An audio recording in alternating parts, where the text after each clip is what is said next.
ఆంధ్రప్రదేశ్‌లో అధికారంలో ఉన్న కూటమి పార్టీల నాయకులు, వాళ్ళ కార్యకర్తలు, అనుచరులు. ఈ బ్యాచ్ అంతా చిన్న సెటైరిక్‌తో కూడినటువంటి విమర్శను కూడా భరించలేకున్నారు. బేసిక్‌గా ఒక విమర్శో, ఒక వ్యాఖ్యో, ఒక కామెంటో చేసేటప్పుడు రకరకాలుగా ఎక్స్‌ప్రెస్ చేస్తారు. అందులో ఏమైనా బూతులున్నాయి, ఎక్స్‌ట్రీమ్ ఏమైనా వెళ్తూ ఉన్నారనుకున్నప్పుడు అబ్జెక్ట్ చేయడం తప్పేం లేకపోవచ్చు. కానీ వీళ్ళు మాత్రం ఇక్కడ ఓ చిన్న ఒక కామెడీతో కూడిన విమర్శను కూడా భరించలేకున్నారు. మొన్నటికి మనం చూసాం పవన్ కళ్యాణ్ గారి మీద ఎవరో ఒక స్టాండప్ కామెడియన్ ఏదో ఒక సెటైరికల్ విమర్శ చేశాడు, ఒక కమెంట్ చేశారు అని. ఎంత హల్చల్ చేశారో ఆయన ఉత్తరప్రదేశ్కి తీసుకెళ్ళి పట్టుకొని కాకినాడకి తీసుకొచ్చారు.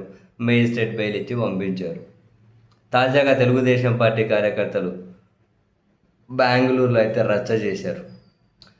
హైదరాబాద్కు చెందిన స్టాండప్ కమేడియన్, తన పేరు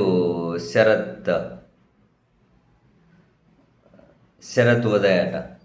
స్టాండప్ కమేడియన్ బెంగళూరు కోరమంగల్లో కార్యక్రమం ఉంటే వేదిక మీద ఆయన తన కార్యక్రమాన్ని స్టార్ట్ చేసేటప్పుడు అక్కడ తెలుగుదేశం పార్టీ వాళ్ళు వెళ్ళి ఆ స్టేజ్ మీదకి వెళ్ళి ఆయన్ను బూతులు తిడుతూ, జస్ట్ దాడి ఒకటి చేయలేదులేండి, ఆ కొట్టే ప్రయత్నం చేస్తే మధ్యలో అడ్డుకున్నారు, బూతులు తిట్టారు.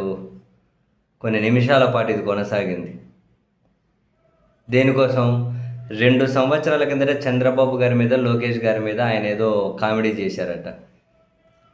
నువ్వు ఎట్లా చేస్తావు అని. వాటికి ఆయన అంటున్నారు, మనకు క్లియర్గా వినిపిస్తుంది వాయిస్. నేను దానికి అప్పుడే క్షమాపణలు చెప్పాను, అది సమస్య పోయింది. ఇప్పుడు మళ్ళీ దాంతో మీరు ఇక్కడ ఈ కార్యక్రమాన్ని అడ్డుకొని ఇబ్బంది పెట్టి వచ్చిన వాళ్ళకి కూడా మీరు న్యూసెన్స్ క్రియేట్ చేయకండి అని చెప్పాను. మరి ఏమైనా మందు తాగినారో ఏమో తెలియదులే, కానీ బూతులు తిట్టి మీద రకరకాలుగా. సరే, అక్కడ ఉన్నటువంటి నిర్వాహకులు పోలీసులకు సమాచారం ఇచ్చేసరికి అక్కడి నుంచి జారుకున్నట్టున్నారు. మళ్ళీ కార్యక్రమం కొనసాగినట్లు ఉంది.